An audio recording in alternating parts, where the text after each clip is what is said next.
Hello everybody, Sean here, and we are looking at the New Game Plus experience at Dark Souls 2. Maybe you beat the DLC, want to run through the whole game again. Well, what do? You come to Majula, talk to this, interact with this bonfire and hit Begin Journey to Drangleic.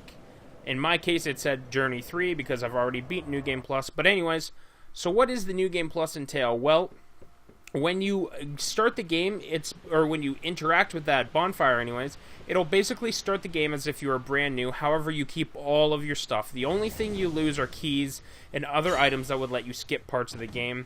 And what is the changes you'll encounter? Well, it's primarily going to be newer enemies, new phantoms, and tougher or harder hitting enemies. So basically, everyone gets a health increase, every enemy gets a damage increase. You get none of these things, of course, unless you level up your soul levels, and there's going to be more of them, so there's going to be a lot more red phantoms. And when I say a lot more red phantoms, I mean a bunch, and they're very annoying, so be prepared for that.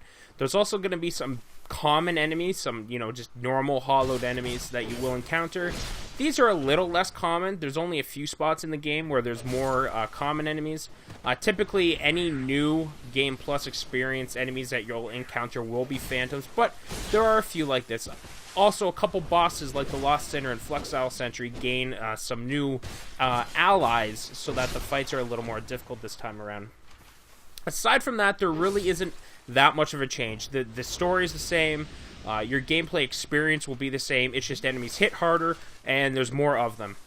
Now, what do you get for going through your New Game Plus experience? Well, of course, there's always the satisfaction of saying, I beat the game on New Game Plus, plus, as many pluses as you want. There's always that. And, of course, you will get new items. So, there aren't a bunch of new items, but you do gain access to some new spells, some new souls, which you're seeing demonstrated here in one moment, and some new weapons that go along with these souls and new spells, of course.